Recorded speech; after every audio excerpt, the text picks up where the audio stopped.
Eagle 6 in the turn. Roger. Viper 1 bombs away. One's going to climb high above 20 east to Europe south. Eagle 6 radar contact. Eagle 6 is visual. Planet goes left.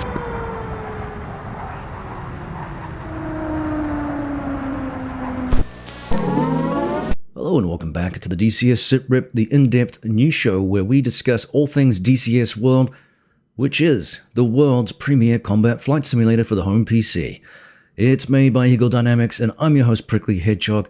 Today is episode number 15 and this week we get to discuss the major announcement that many community members have been waiting for, and that is the release date announcement for the F4E Phantom 2 by Heatblur Simulations. Very, very exciting news and a long time coming.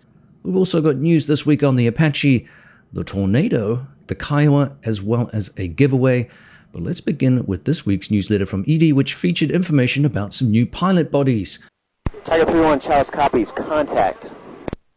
The team said that new pilot bodies are coming for the DCS F-16C Viper and FA-18C Hornet and are set to significantly enhance the realism and immersion of these aircraft. They are excited to bring these updates to you and look forward to the feedback that we give. The primary objectives for the new pilot models are to do the following things: enhance visual fidelity and realism in line with new graphic technologies, cool. Improve animation fluidity for some more lifelike pilot movements, cool also. Incorporate detailed flight suits and equipment specific to the aircraft, reflecting actual gear worn by the F-16 and the FA-18C pilots in the mid-2000s. So they began with the suit modeling here and described that the suits are crafted with high-resolution textures to accurately replicate the fabric and material properties. Special attention has been paid to the reflectivity and roughness maps to ensure that the suits react realistically under various lighting conditions. Again, very cool. Harness systems and life support equipment have been carefully modeled. For the F-16C pilot, the harness connects to the ejection seat precisely as it would in the real aircraft. Nice little attention to detail. I know some technicians out there who deal with the safety equipment are always looking out for those little errors and minor discrepancies which creep in from time to time when it comes to modeling that kind of equipment. Now, the FA-18C pilot features a survival vest which is equipped with pockets and gear appropriate, you guessed it, for carrier operations. The helmets are modeled with operational visors that can move up and down, finally, and helmet-mounted displays and night vision goggles. Very, very cool.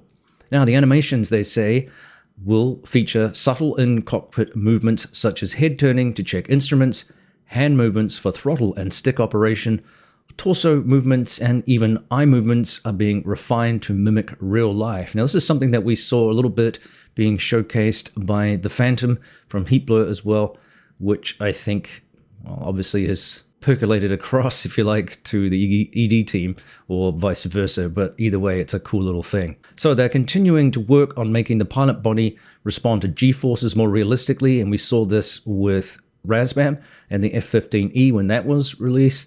So they hope to include inflation of the G-suit during high G maneuvers and subtle shifts in weight. So again, all of these third-party developers, I think, are having a little bit of an influence here and there on some of the work that ED is also keen to showcase as well. One thing we do need, ED, is the yellow visor that Jello uses when he was flying both the F-16C and the F-18. So make it happen. All right, next steps. Once these new pilot models are integrated for the first and third person views for DCS, both aircraft there, they will be implementing a similar 3D pilot model for the A-10C2 tank killer. Good, long overdue there.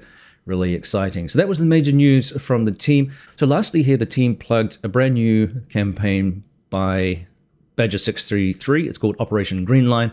It will feature the F-18. They said here it is 12 immersive campaign missions that are interconnected through a continuous narrative across multiple Middle Eastern locations. Both carrier and land-based operations are included. Really cool.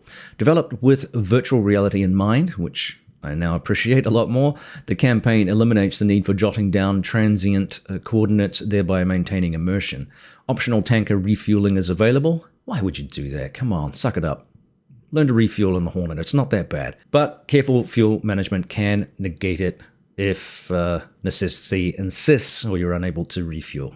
Again, I think you should learn how to do that because it's a fundamental skill. Now, the campaign includes over 1,700 voiceovers, a speed stop feature to prevent mission content during time acceleration in a mode which allows to speed up the game. So that's a neat little feature. There are adjustable AI settings for the final 4 missions to suit different skill levels as well. So that's neat. Each mission comes with detailed briefings that are accessible in-game and downloadable PDFs. They have customized aircraft skins, which are included to enhance the personalization of the gameplay experience as well. Really neat. And finally, they mention here they hope that we have taken advantage of the F4E Phantom pre-purchase discount and that the preview of the upcoming F-16C Viper and F-18C pilots to your satisfaction. So remember, there is a 30% discount, I think, on the Phantom right now if you pick it up in either the e-store or through Heatblur's store. So don't miss out on that. Like I said, what a great aircraft. And of course, this is also very exciting. Keep a lookout for the Greenline campaign coming to DCS in the next update as well. Rancho 2-1, words as follows. 0 tanker plan. Weasel yourselves and Tiger took off late. Rolex +10, Mike. Sword 4-1 is -1. Phaser 1-1 is -1. Iron 2-1 is -1. Full up war, how copy? Rancho 2-1 copies off. Well, let's turn to the F4E Phantom 2 by Heatblur Simulations, which was undoubtedly the biggest news of the week and very welcome news from Heatblur, who have been able to settle on a date for the aircraft's release, which is May 21st, just a couple of weeks away. Very exciting. 2 years in the making and beset with some very, very difficult challenges that the team had hoped to finalize and schedule as a Q1 release this year. Remember, it was delayed from last year. They missed that date, again, due to some challenges in implementing some of these complex systems, which include a lot of interactiveness, which will be a first again for DCS World. One of these, of course, is revamping Jester, because Jester was intricately linked to the systems within the F-14.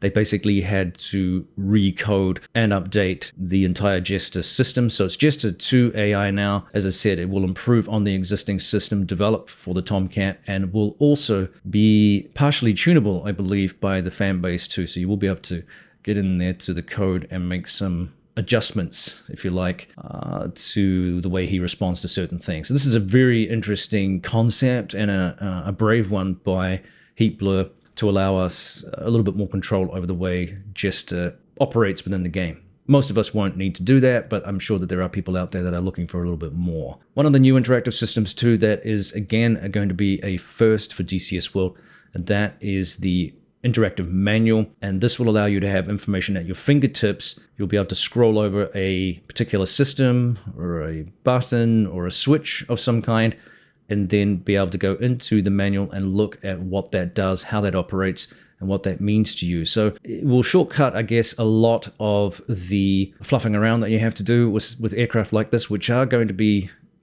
intense studies, rather than having to alt-tab out or close the game entirely and then go back through one of these many detailed PDFs. Let's be real, some of them are 500 pages for, what is a basic manual to get your head around how all these things interact. This is a very ingenious way of, as I said, bypassing some of that legwork that you have to do.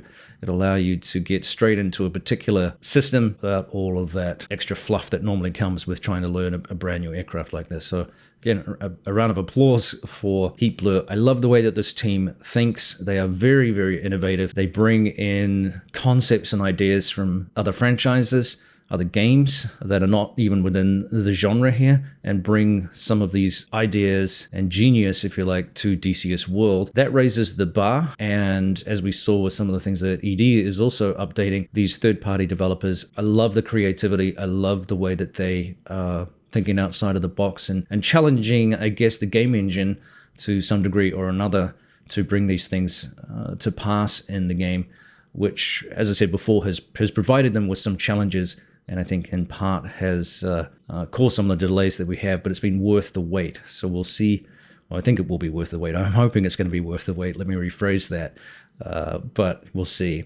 Now, as previously described, the other first that the team is bringing us is this organic and analog experience for a jet of this vintage. That is, rather than modeling the aircraft as an entire thing of broad parts or big parts, they have gone down into the weeds with individual systems and rivets and everything. And all of this is going to have some sort of interaction. So we're talking here about potential for failures and degradation and interactivity within the chain of interconnected parts that make up the aircraft. So things should feel less randomly arbitrary in terms of failures. They're bringing in this wear and tear concept. Again, as I said, something which is brand new for DCS World. So again, it's going to feel a lot more analog. It's going to feel a lot more organic as a system, which we would expect from this type of aircraft and this era of aircraft, which, you know, sort of has a foot in both camps of the digital world. So a really interesting concept. We'll see how this works in game. Now, they also described too the work they've done on the radar, which will require a lot more interpretation and manipulation of the system than most of us are used to with the current crop of radars that we have, which are a lot more sophisticated, a lot more full fidelity, and basically a lot easier to use. So there's going to be some crew coordination between human players, for those of you that choose to run with a human pilot and human wizzo. That's going to be a very interesting challenge, and the team have indicated already to get the best out of the aircraft, that's going to take some seat time and, as I said, some crew coordination to manage this powerful and much more hands-on flying experience from this particular aircraft, which again is a degree of authenticity, if you like, that you can create within some limitations of the virtual world, which I think is very, very exciting. So all of this means that basically, like you, I think I have big expectations for this aircraft, partly because it's a Heatblur product, and the F-14 has already stamped its mark on the game as probably one of the best modules in the game, certainly a top-notch module, and partly because we've been waiting for a while to see the Phantom 2 in-game. It's been a long time coming, as I said before. So I wish the team well, of course, and really looking forward to what we see coming up over the next few weeks. If we get a little bit more detail prior to the release here, some more sneak peeks and things, which will no doubt add to the excitement and the hype of this release, if it can get any higher. The other big expectation I have is we have Reflected Simulations, who announced that he has done some of the missions and the simplistic instant action missions, which will be part of the release as well. Remember, we have Meteor doing the soundtrack for the aircraft as well. We've seen a little bit of release of that, some snippets there, some teasers. And as part of all this, I thought, well, heck, somebody didn't actually pick up, last time I did a giveaway earlier in the year, somebody didn't pick up their win. So I'm going to do 2 giveaways today, and we'll make the announcement for those this week, and I'll do it in a way that actually makes sure that people don't miss out. So 2 giveaways, hashtag Phantom2 in the comment section below. Let me know what you're excited about with regards to this module and whether or not you're interested in picking it up, or if you've changed your mind about not picking it up and you've now decided to, or any combination of that. Either way, make a comment in the comment section below. That's it, Renfrew 1 is heard. Well, let's turn now to the Panavia Tornado, which wasn't covered in the main news outlets or the regular outlets that we see, but I did see that Aviastorm, the publisher of that particular aircraft, showcased a video of the 3D modeling that they've done for the Tornado.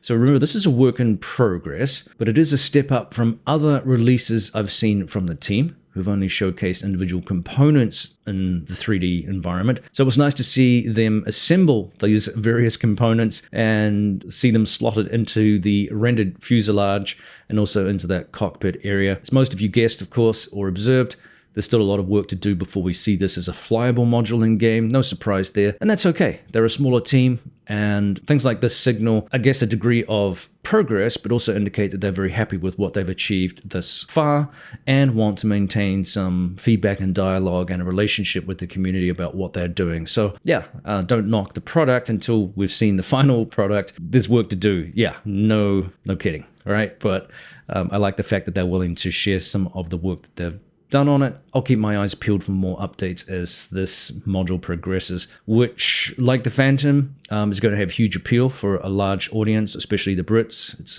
obviously a big favorite amongst that crew, and some of the European teams that flew the aircraft, the Italians and the Germans in particular. So we'll see how this progresses, and stay tuned, like I said.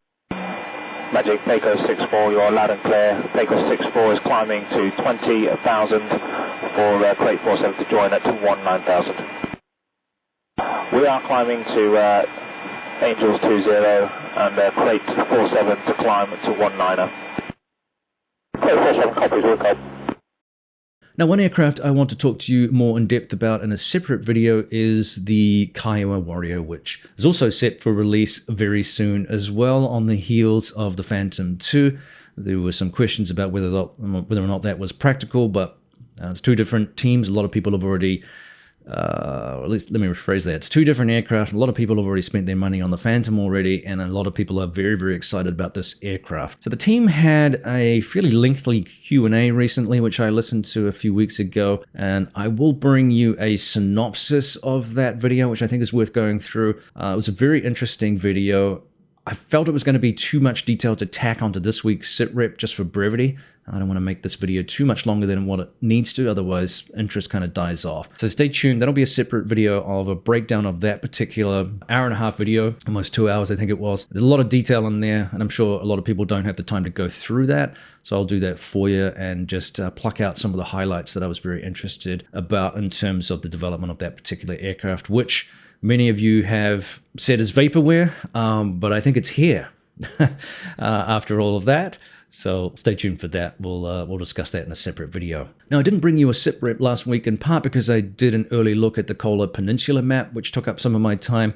That has been generally well received, and partly because of an overtime detail I actually had to attend on Saturday for work, and that interrupted my weekend plans significantly. The Orbix team, though, will be bringing more updates to this map as part of the ongoing early access process. No surprises there, including, most importantly, the winter textures, but also more fleshed out material and other fixes that will come with the developmental process post-release as is expected.